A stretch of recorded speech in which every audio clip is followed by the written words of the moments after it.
que vous vous portez bien. Je suis heureuse de vous retrouver ce matin pour vous proposer un nouveau temps de guidance. Et on va aller faire un petit tour du côté de vos énergies du mois d'avril, puisque nous arrivons déjà à la fin de ce mois de mars et que le mois d'avril est en train de se profiler tout doucement à l'horizon.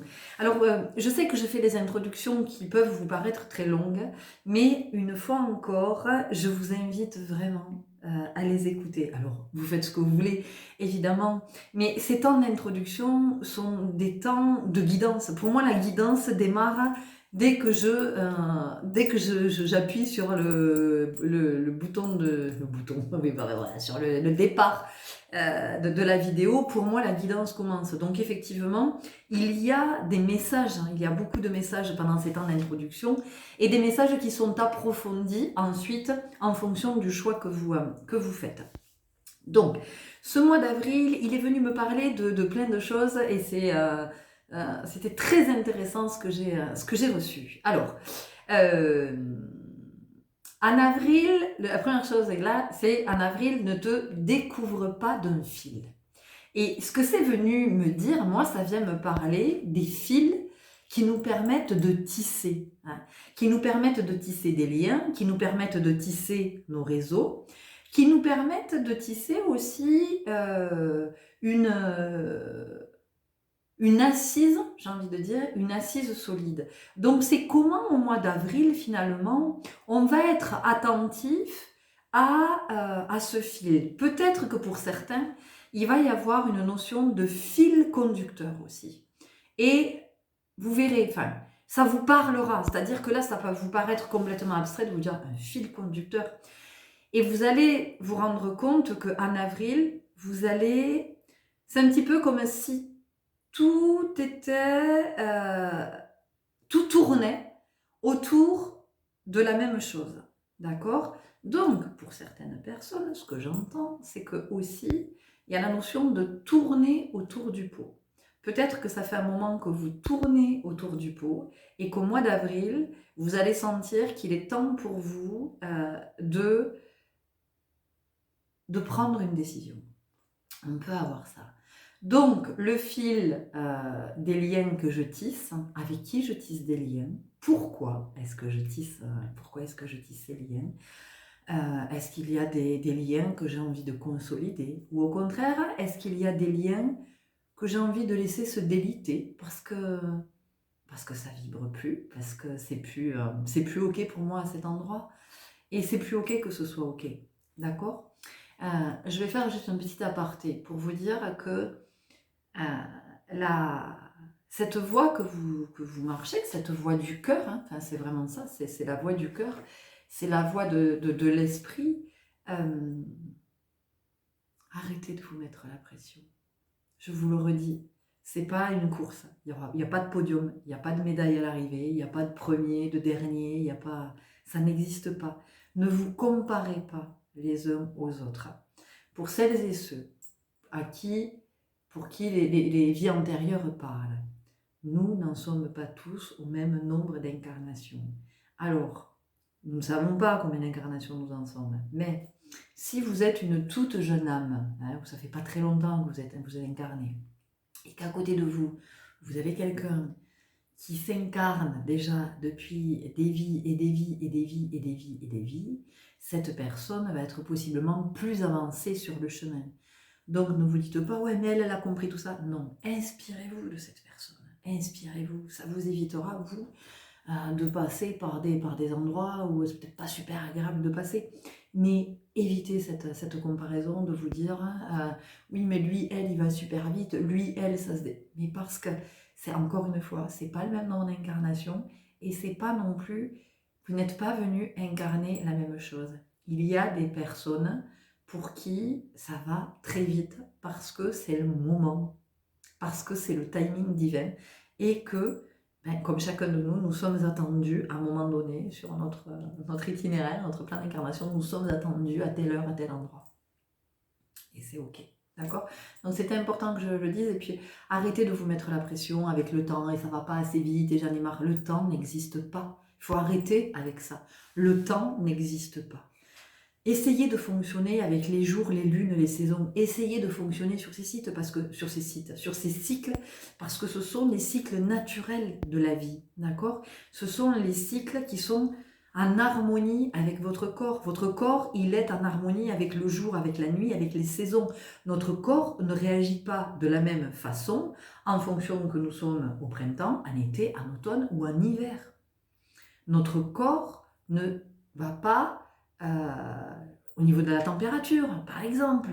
En hiver, notre corps va augmenter. En été, notre corps va chercher à réguler, à descendre pour pas qu'on suffoque. Enfin, vous voyez, et l'organisme, le foie, la rate, les reins, chaque organe joue son rôle en fonction de la saison et en fonction des cycles. Donc, si vraiment vous devez avoir un repère, si vous deviez avoir un repère, eh bien ça serait plutôt celui-là, que oui, mais moi ça fait 2 ans que je suis dans le développement personnel et j'avance pas. Mais évidemment que si, vous avancez. On avance toujours, sauf que vous ne voyez pas l'avancée parce que vous êtes pressé. Et que si c'est pas votre timing d'aller vite, bah de toute façon vous n'irez pas vite. Voilà. Donc, et j'ai envie de vous dire, et pourquoi vouloir aller vite? Parce que ça c'est le conditionnement, c'est la croyance. Oh, comme ça je serais libérée de ce que je... Mais non, c'est pas comme ça que ça fonctionne. Donc vraiment, patience, compassion, bienveillance, douceur, douceur. Ce mois d'avril invite à beaucoup de douceur. Je vous invite, si vous ne l'avez pas lu, à aller faire un tour sur mon blog.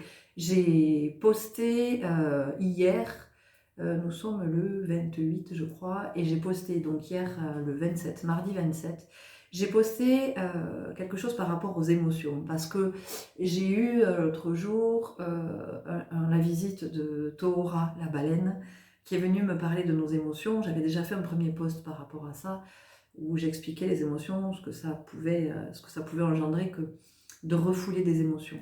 Et vraiment, hier, dans le post que j'ai partagé, c'est les émotions, effectivement, viennent s'engrammer, mais du coup, elles viennent toucher nos cellules, d'accord? Donc, en venant toucher nos cellules, eh bien, elles vont provoquer la modification de ces cellules, et donc à terme, elles vont entraîner une maladie, hein, le mal-adi. C'est le mal de l'émotion non dite, hein, c'est comment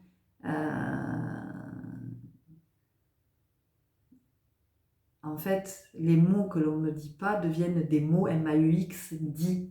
Hein, voilà, ça va s'exprimer par le mal. Donc c'est comment ça vient modifier nos cellules, et au-delà de ça, ça va petit à petit modifier notre ADN. C'est ce qu'on appelle l'épigénétique en fait. Et cet ADN qui va être modifié, va être transmis à notre lignée descendante, d'accord? Et nous sommes nos futurs descendants, si nous venons nous réincarner, il faut le savoir quand même, hein, nous sommes notre propre ancêtre. Donc, en entraînant cette modification dans l'ADN, nous allons donner naissance à des descendances qui vont avoir une marque de fabrique, qui vont naître avec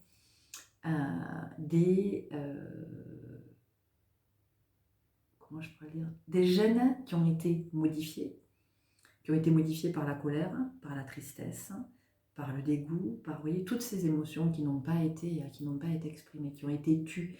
Et ça va venir impacter une lignée qui va naître déjà avec cette propension à la colère, à la tristesse.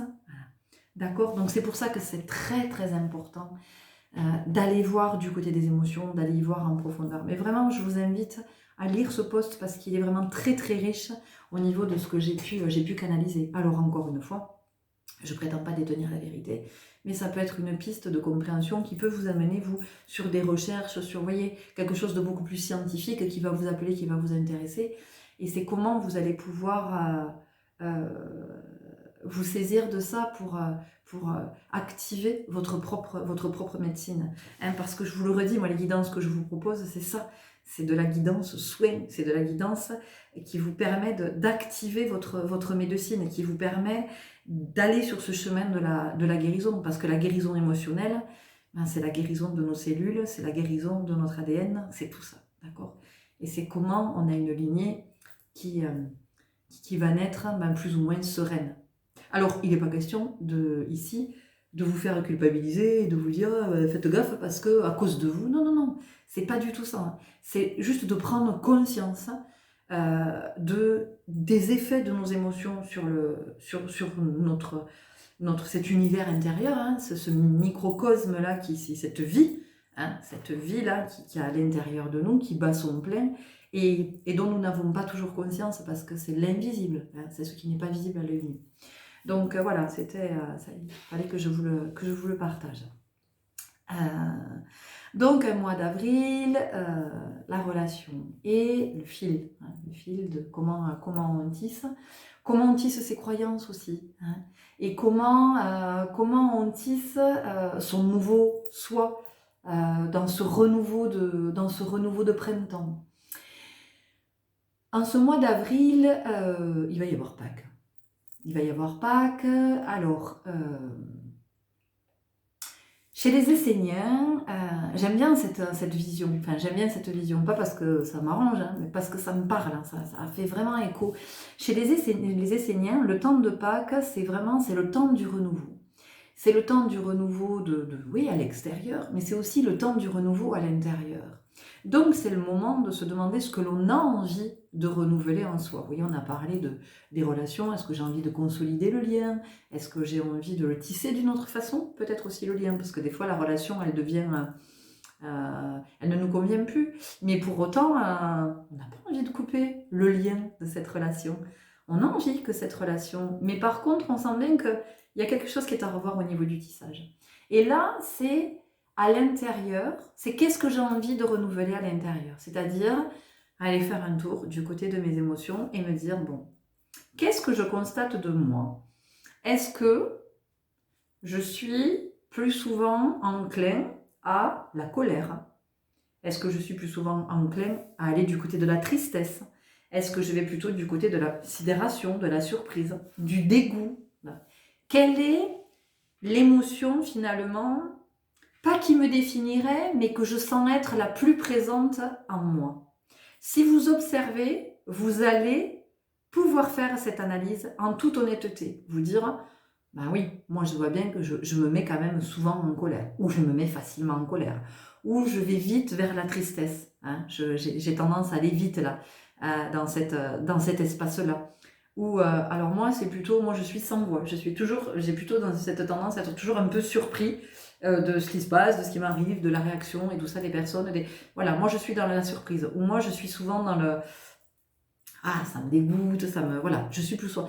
Essayez d'observer ça et demandez-vous si c'est ce que vous avez envie de garder. Est-ce que vous avez envie de cultiver ça? Ou est-ce que vous êtes arrivé à un moment de votre vie où vous vous dites non, moi ça, j'ai envie de le renouveler. Et comment je vais pouvoir le renouveler? Et c'est surtout, qu'est-ce que je veux obtenir? Parce que là, c'est l'alchimiste qui est là, vraiment, qui se manifeste. C'est l'alchimiste qui est en chacun de nous. Donc, c'est comment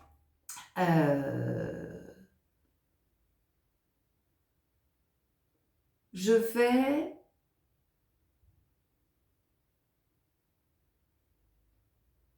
renouveler ce qui est en moi, comment je vais transformer la colère en sagesse. Comment, en fait, je vais dire mettre de la lumière dans chacune de ces émotions pour leur permettre de devenir leur contraire. Et donc quelque chose d'éclairé, de quelque chose qui, finalement, va favoriser le fait que je vais être en bonne santé. Mon système immunitaire va être boosté. Je vais avoir plus de vitalité, plus d'inspiration, Enfin, ouais, vous voyez comment ça se dit. Ça ne veut pas dire que je mets un couvercle sur mes émotions. Hein. C'est tout le contraire que je suis en train de vous dire. Hein.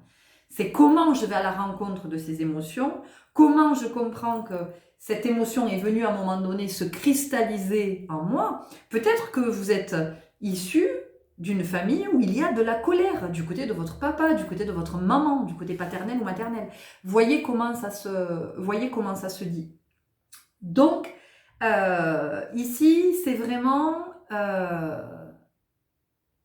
aller voir du côté de ces émotions, d'où ça vient. Qu'est-ce qui fait que je suis comme ça, toujours en colère ou toujours triste, enfin, que j'ai cette propension à être dans cette émotion-là. Et depuis quand, hein? Allez, je vais essayer de remonter le fil, vous voyez, ça peut être le fil d'Ariane aussi, on parlait de fil avec ce mois d'avril.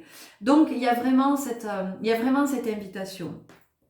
Pâques, c'est un moment où, pour beaucoup d'entre nous, c'est le temps du repas en famille. On se retrouve, on cache les œufs dans le jardin, les enfants cherchent les œufs, les chocolats. Le chocolat, qu'est-ce que c'est quoi? C'est la douceur. C'est la douceur de l'enfance. C'est l'enfant intérieur aussi qui vient se manifester. C'est comment, quand on a besoin d'être apaisé, on peut avoir cette tendance à aller chercher du côté du sucré. Hein. Parce que, pourquoi vous croyez que tout d'un coup vous avez envie de nounours, là, un guimauve, ou que vous avez envie de tagada, là, de fraise tagada, de petits bombecs, de trucs comme ça? Mais parce que c'est votre enfant intérieur qui a besoin de cette douceur, qui a besoin de réassurance. Donc, on a ça, il y a ceux qui vont faire le bon repas de famille et tout ça, on va manger de l'agneau, on va parce que symboliquement c'est fort. Et vraiment, moi ce que je perçois, c'est si vous êtes dans cette dynamique du repas de famille, il y a une invitation aussi à voir du côté du lien avec votre famille. De finalement, pourquoi est-ce qu'on se réunit à Pâques ? Qu'est-ce que ça représente pour nous de se réunir à Pâques? Est-ce que c'est OK tel que ça se passe? Ou est-ce qu'on met davantage de conscience dans ce moment de Pâques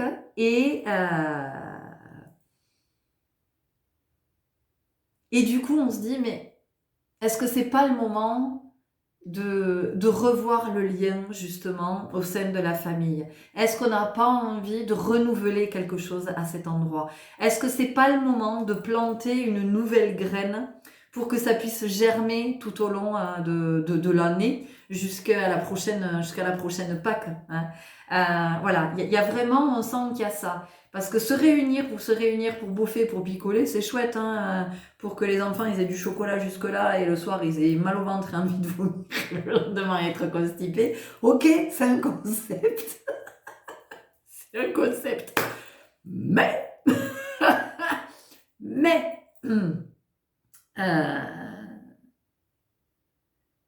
peut-être qu'il y a quelque chose de plus profond cette année à voir. Et peut-être que vous allez avoir envie d'y mettre autre chose, de mettre plus d'amour, plus d'authenticité, plus de sincérité, plus de verbe aussi, j'entends. Il y a vraiment la notion de douceur et d'adoucir, d'où le chocolat. Voilà, moi j'entends qu'il y a vraiment ça par rapport à Pâques. Il y a vraiment cette notion autour de est-ce qu'on se réunit parce que c'est une tradition et que bon voilà on n'a jamais failli à la tradition, donc c'est la tradition, mais en fait il n'y a pas de profondeur derrière parce qu'on n'y met pas de conscience, ou est-ce que vraiment c'est un moment qui est hyper précieux pour vous, Pâques, parce que c'est le moment où on est vraiment on se retrouve dans l'amour, dans la bienveillance, voilà, et je juge pas l'autre, quoi qu'il dise, quoi qu'il fasse, qui qu'il soit, je ne le juge pas. Comment je suis dans cet accueil de l'autre, parce que en fait, quand j'accueille l'autre, je me rends compte de combien j'ai cheminé et combien moi je me suis accueillie et je suis dans cette capacité de m'accueillir. Donc on a ça. Il y a les vacances aussi à Pâques. Et vacances, moi ce que j'entends, c'est à quoi vous allez vaquer. Hein. On a vraiment ça. À quoi est-ce que vous allez vaquer? Qu'est-ce que vous avez envie à quel endroit vous avez envie d'être? Alors, vous n'allez pas nécessairement être en vacances, vous, hein, mais ça vient nous parler de ça. Ça vient nous parler dans quels espaces est-ce que vous allez avoir envie d'être? Quels espaces vous avez envie d'investir? Mais quels espaces? Ça peut être l'espace du repos. Hein, ça peut être ça. Ça peut être, moi je vais me poser, mais même si je suis pas en vacances. En tout cas, moi je décide qu'au mois d'avril, je vais un peu lever le pied. Ou justement, j'ai un projet, donc j'ai envie d'être occupée dans cet espace-là, de voir mon projet, de pouvoir lui donner naissance. Enfin, vous voyez vraiment comment ça vous parle. Voilà, il y a vraiment cette notion d'être où on a envie d'être. Et ça fait le pont avec être et paraître. Voilà. C'est à quel moment aussi j'arrête de paraître parce que j'en ai marre de paraître. J'en ai marre de faire semblant que je suis cette femme-là. J'en ai marre de faire semblant d'être cet homme-là. J'en ai marre de faire semblant de me maquiller tous les jours alors que c'est pas moi du tout. J'en ai marre de... Vous savez, hier, je devais aller chercher mon fils au collège hier soir. Et en fait, je me suis fait une journée cool hier, une journée off où j'ai travaillé, mais j'étais bien chez moi, j'étais détendue. Et j'ai passé ma journée, j'étais en survêt, j'étais tellement bien, j'étais, comme souvent d'ailleurs, la journée, j'aime bien être confortable, j'aime bien être à l'aise. J'en ai marre d'être serrée dans des trucs, dans des machins, dans des... Et donc hier soir, je me préparais à aller chercher mon fils. Et je me suis dit, bon, je vais enfiler un pantalon. Et puis tout d'un coup, je me suis dit, mais pourquoi est-ce que tu vas enfiler un pantalon? Est-ce que t'es pas bien en survêt là? Alors, oui, si, je suis vachement bien, je suis hyper confortable. Alors, explique-moi pourquoi, si tu es confortable en survêt, sous prétexte que tu vas aller en ville à pied, tu vas faire quelques centaines de mètres pour aller chercher ton fils au collège, tu vas pour ça t'habiller, pour qui, pourquoi, pour faire quoi? Et je me suis dit, mais non, en fait, j'ai pas besoin. Et donc, ok, je reste en survêt et tout va bien. Vous voyez, c'est un exemple tout bête, hein, mais ça, c'est se respecter. Vous voyez? C'est ça, se respecter. Hein. Chaque jour, c'est des petites choses comme ça. Hein. C'est ne pas se forcer à... Ah non, j'avais pas envie, en fait, de mettre un pantalon. Je sais pas pourquoi j'allais mettre un pantalon. Mais parce que le conditionnement, qu'on ne sort pas en survêt, quoi. Voilà. On ne sort pas en survêt. Et pourquoi est-ce qu'on ne sortirait pas en survêt? Ah, mais parce que le survêt, hein, c'est négligé. C'est négligé, un survêt. Pourquoi? Parce qu'on peut ne pas être négligé en robe, en jupe, en pantalon. Tout de suite, c'est... Vous voyez? Donc, ces histoires de paraître, hein, d'être à travers quelque chose, à travers une image, à travers une apparence, ben, c'est comment on s'autorise à être. Ben, moi, je suis cette femme-là qui aime être à l'aise dans ses vêtements. Voilà. J'aime être en survêt, j'aime être en sweat, bête, banal, voilà, ordinaire. J'aime être dans cette simplicité. Donc, c'est OK pour moi de sortir en survêt. Chose que je n'aurais pas fait il y a des années, parce que je me serais dit, c'est abusé. Enfin, ça, survêt, c'est pas la salle de sport. La croyance que le survêt, c'est fait pour aller à la salle de sport ou pour faire du sport. Donc, vous voyez, il y a vraiment aussi ici cette notion de où est-ce que j'ai envie d'être? Est-ce que j'ai envie d'être dans l'apparence ou est-ce que j'ai vraiment envie d'être dans l'authenticité? Parce que je suis fatiguée d'être dans l'apparence. Et puis quand je suis dans l'apparence, qui j'attire? Ben, des personnes qui sont dans le paraître, donc des personnes qui ne sont pas sincères. Mais c'est très inconscient, hein, voilà, et je ne juge pas. Mais des personnes qui ne sont pas sincères, comme moi quand je suis dans le paraître. Hein. Donc, je suis auprès de personnes qui ne sont pas sincères, qui ne sont pas dans l'honnêteté, qui ne sont pas dans l'authenticité. Donc tout ça, c'est que du fake. Wow, est-ce que j'ai envie de ça? Non, j'ai pas envie de ça. J'ai envie de personnes qui sont authentiques et qui montrent qui elles sont, voilà, qui montrent qui elles sont en vérité, parce que plus vous êtes en vérité, plus vous êtes lumineux, plus vous êtes beau, moins vous avez besoin de vous coiffer, de vous maquiller, de vous habiller. Vous n'avez pas besoin de tout ça. Vous n'avez pas besoin de tout ça. Donc, on a ça. Et les vacances, c'est ce qui est vacant. Et ça vient nous parler de la vacuité. Et c'est comment on a cette capacité à accueillir le vide.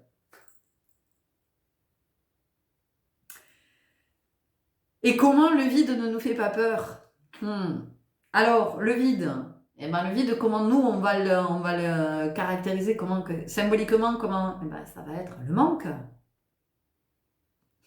Manquer de temps, oh!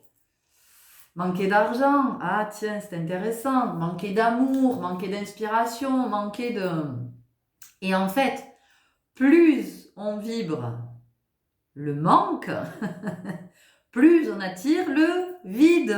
Voilà, plus on attire le rien. Donc, ça ne se manifeste pas. Donc, vous manifestez tout sauf l'abondance.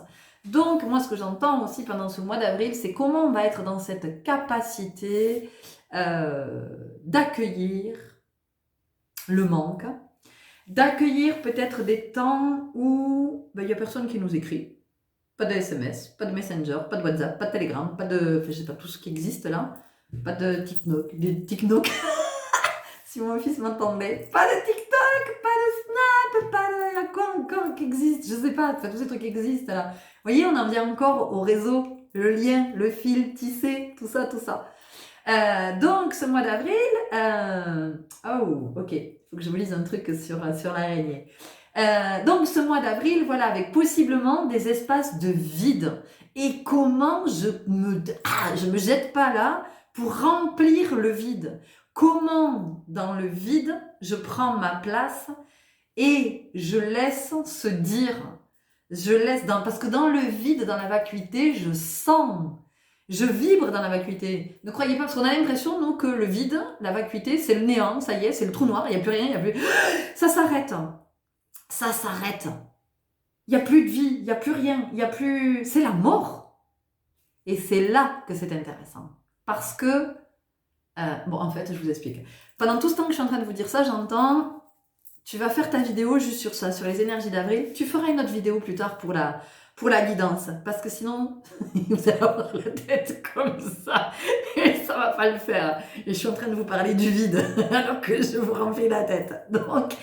Donc, cette vidéo est consacrée à ce que je canalise des énergies du mois d'avril. Et je vous proposerai une autre vidéo. Ça me fera une occasion de plus d'être avec vous. Pour des guidances à choix. Ok? D'accord. Donc, c'est en fait... Pourquoi l'humain, il est toujours dans le faire? Parce qu'il se dit, tant que je suis en mouvement, il y a de la vie, tant qu'il y a la vie, il n'y a pas la mort. Donc je suis sauvé. Ce qui est complètement faux, parce que plus je vais m'hyper-activer, plus je vais générer en moi du stress, plus je vais être stressé, plus je vais stresser mes cellules, plus mes cellules vont être stressées, plus j'ai de chances de tomber malade. Plus j'ai de chances de tomber malade, plus j'ai de chances de mourir. Donc, vous voyez bien que là où on fait, parce que très inconsciemment, on a cette peur de la mort qui est là, eh bien, on précipite, en fait, ce moment où, effectivement, il y a, hop, bouton off, et terminé, il n'y aura plus rien. Donc, une invitation aussi à ralentir. Oui, nous sommes dans les énergies de printemps. Oui, nous sommes en plus en ce moment dans les énergies du bélier. Alors le bélier, c'est le feu, il a envie d'y aller, tout ça. On peut être dans cette vitalité, mais en même temps, dans cette notion de je m'écoute et je ralentis. Hier après-midi, j'ai pris un temps sans honte pour me poser et faire une sieste parce que j'en avais besoin et que j'avais la possibilité de faire la sieste, alors je l'ai faite. Pas longtemps, le temps que mon corps a eu envie de dormir et a voulu dormir. Donc voilà, mais je me suis offert ce temps-là. Voilà, sans me dire oui, mais t'as ça à faire, t'as ça à faire, et il aurait fallu que tu fasses ça, et oui, mais tu vas te mettre en retard sur ça. Mais t'as retard de quoi? Un retard de quoi? Si je prends soin de moi, de mes cellules, de mon ADN, de tout ça, est-ce que je ne m'offre pas la possibilité de la longévité? Pourquoi est-ce que vous croyez que la tortue vit aussi longtemps? Parce que la tortue, elle est dans la lenteur. Elle est dans une lenteur qui est proche de l'immobilisme. Et quand je suis dans l'immobilisme, ça ne veut pas dire qu'il ne se passe rien. Il se passe beaucoup de choses quand je suis dans l'immobilisme. Les Amérindiens emploient le mot être en tiyoué. Être en tiyoué, ça veut dire être dans le calme. On coupe tout. On coupe le téléphone, la télé, la musique, tout. Le mental, on débranche. On rentre à l'intérieur de soi.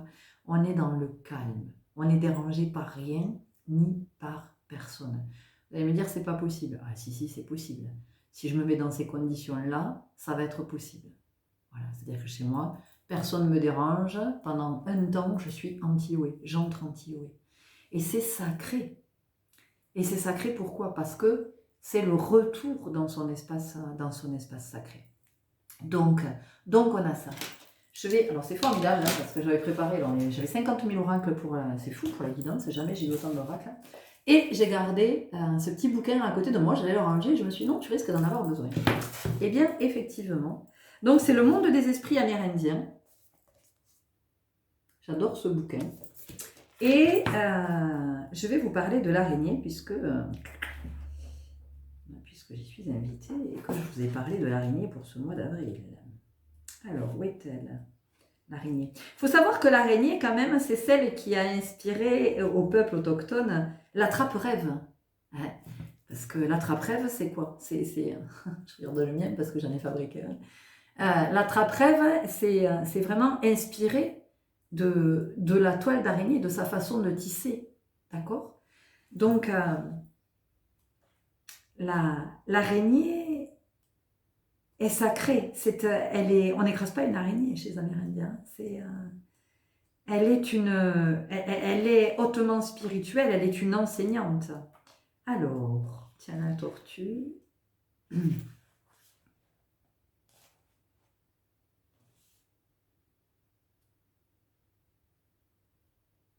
Ah tiens, je vais vous lire la tortue aussi. La tortue. Selon la tradition amérindienne, l'Amérique portait le nom de Grande Île Tortue. Nous comprenons mieux, dès lors, que la tortue qui symbolise la terre-mère est une telle importance pour les Premières Nations. La tortue est un animal fortement lié à la terre. On nous rappelle aussi notre lien à la terre-mère. Et donc à l'esprit puissant qui lui est rattaché.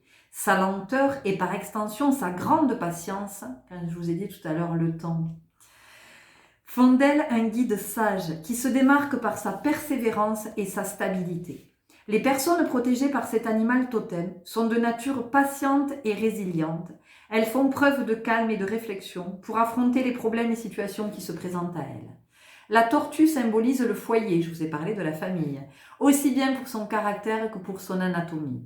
Sa carapace est en effet un moyen de se protéger. Elle est capable d'y entrer et d'y rester durant de longues périodes afin de se prémunir d'un danger, la vacuité.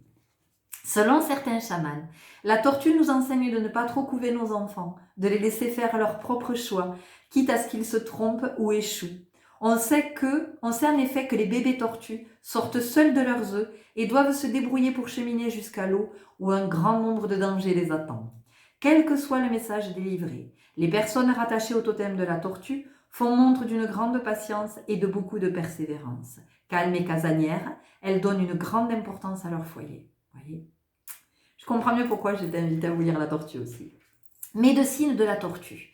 Symbolisant la paix, la capacité à s'isoler et le lien à la terre, la médecine de la tortue est invoquée pour faire preuve de calme et de réflexion face à un problème.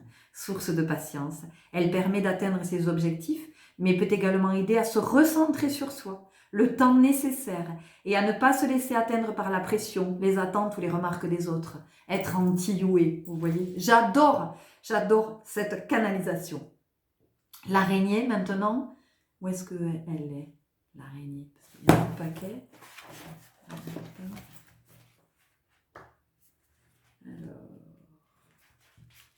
Alors, que ce soit votre animal totem ou pas, peu importe. En tout cas, si vous avez envie, vous vous connectez à la médecine de la tortue. Hein, parce que quand un animal, ou que ce soit un insecte, peu importe, vient se présenter à nous, c'est qu'il a quelque chose à nous offrir. C'est un guide. Il a quelque chose à nous montrer, à nous enseigner. Et vraiment, vraiment, moi, je vois depuis que depuis que je bosse vraiment en connexion avec la médecine des animaux, mais je me rends compte qu'à chaque fois, je me dis, mais waouh, quoi, c'est exactement ce dont j'ai besoin dans ma vie en ce moment. J'ai besoin de ces qualités-là, j'ai besoin de cette force-là, j'ai besoin de, vous voyez, de cette énergie-là.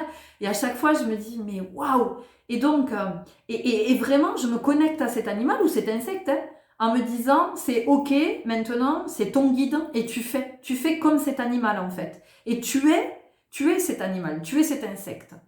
Et je vous assure que c'est hallucinant, hallucinant.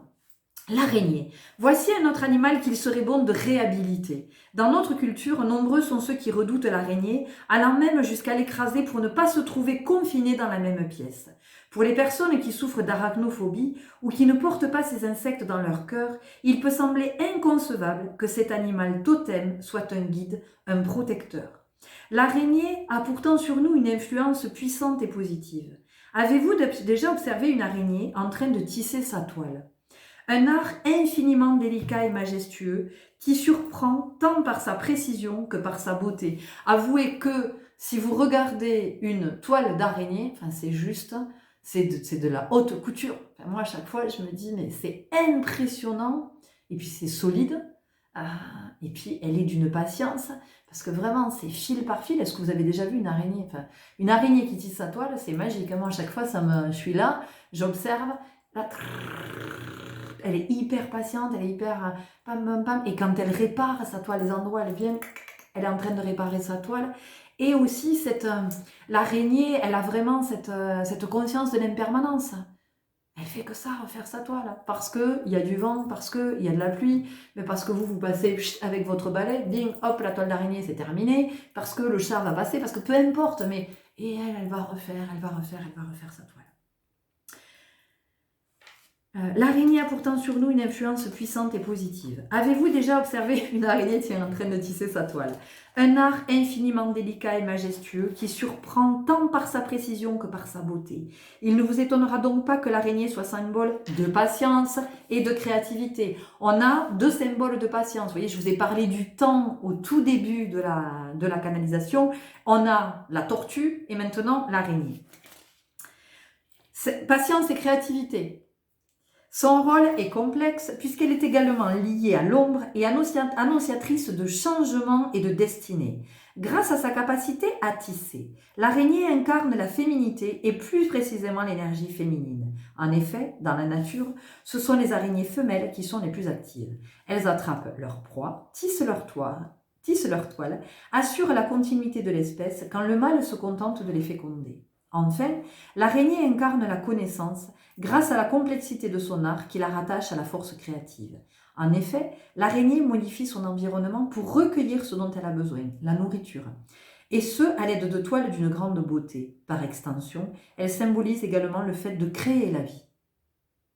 Il s'agit d'un animal totem respecté. Si les personnes issues de l'araignée, le plus souvent des femmes, s'appuient sur cette médecine, peuvent devenir extrêmement puissantes et accéder à la réussite tant sur le plan familial et personnel que professionnel. Le chaman et auteur Aigle Bleu met en garde sur ce même pouvoir, insistant sur le fait que si cette énergie devient trop solitaire ou si elle, la femme dont l'araignée est l'animal totem, développe du mépris ou un manque d'appréciation pour son compagnon ou ses relations, elle devient souvent destructrice et tisse la toile de sa propre isolation et solitude. Donc vous voyez, ça nous renvoie ici aussi à la façon dont on tisse les liens avec les uns et avec les autres, et pourquoi je tisse tel lien avec cette personne. Vous voyez, la médecine de l'araignée. Au même titre que celle du hibou, la médecine de l'araignée est très puissante, mais doit être utilisée avec parcimonie. On peut l'invoquer afin de faciliter l'acte créatif, de conserver une vision d'ensemble de nos objectifs sans nous laisser freiner par le perfectionnisme et parvenir ainsi à les concrétiser. Elle est également un réel atout dans la compréhension et la transmission des connaissances, ainsi que dans l'organisation et la gestion de notre vie quotidienne. C'est intéressant que j'ai dit gestation, hein. C'est pas pour rien. Particulièrement lorsqu'il faut faire preuve de productivité ou jongler entre différents impératifs d'ordre privé ou professionnel.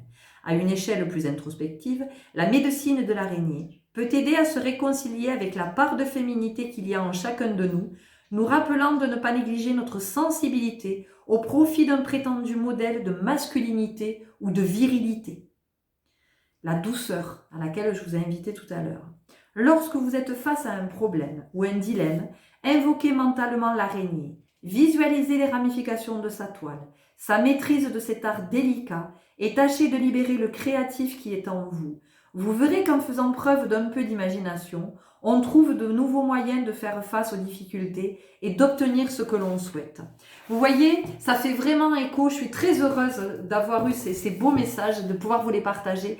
Et ça fait vraiment écho aussi au renouveau à l'intérieur de soi, de comment je suis avec mes émotions, comment je les accueille, comment je vais à leur rencontre et comment j'ai conscience que je peux transmuter.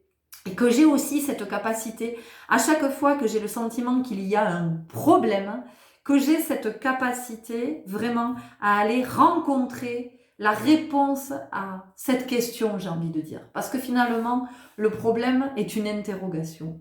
Donc, quand on est sur interrogation, problème, je trouve que c'est un mot qui porte une énergie très négative. Problème. Ça veut dire qu'il y a quelque chose à résoudre. Et résoudre quelque chose, c'est pas forcément euh, quelque chose de comme ça là qui sonne quelque chose d'agréable. Alors que si je m'interroge, il y a la notion de la recherche, voilà, d'aller chercher, d'aller à la recherche et donc d'être dans une quête, de reconnecter à la connaissance et de s'enrichir, de se nourrir. Donc, c'est comment je prends conscience que quand il y a une interrogation dans ma vie, eh bien, en moi, il y a la solution. Et c'est comment, quand j'ai cette conscience, je fais appel à mon imagination et à ma créativité. Voyons voir avec ce que j'ai à l'intérieur, comment je vais pouvoir répondre à cette question. Écoutez les belles âmes, je vais vous laisser là parce que ça fait 40 minutes de canalisation. C'est hallucinant tellement c'est passé hyper vite. En même temps, je vais réécouter parce que je pense que c'était très très riche. C'est allé tellement, tellement vite, tellement loin, tellement profond. Voilà, j'ai l'impression d'avoir tissé. Vraiment, j'ai vraiment ce sentiment d'avoir tissé, d'avoir voilà, envoyé des fils à droite à gauche, peut-être des pistes pour vous, je l'espère en tout cas. Donc, je m'arrête là, je reviens plus tard pour vous proposer une guidance à choix pour vos énergies du mois d'avril. N'hésitez pas à me laisser un commentaire, un petit like si vous en avez envie, un abonnement, c'est gratuit. Des abonnements gratuits, qui c'est qui vous propose ça aujourd'hui? De vous abonner parce qu'effectivement ça permet à ma chaîne de grandir et en fait ce que je constate c'est que plus vous êtes nombreux, plus on forme cette belle communauté, plus les messages que je reçois sont d'une profondeur extraordinaire parce que ça, du coup je me connecte à plus d'énergie et je reçois beaucoup plus d'informations et vraiment des choses qui sont, je trouve, de plus en plus subtiles. Donc merci à vous, merci à l'univers, à nos guides, à la source, enfin, voilà, vous nommez ça comme vous voulez, pour tous ces enseignements, tous ces enseignements riches. Merci pour votre présence, votre écoute. Je vous souhaite un très joli mois d'avril, avec de jolis tissages. Peut-être même que vous aurez envie de tisser votre capteur, votre attrape-rêve. Peut-être, c'est une piste. En tout cas, soyez doux avec vous, essayez d'être dans l'authenticité et dans la joie. C'est ce que j'ai envie de vous dire. Je vous dis à très bientôt. Au revoir.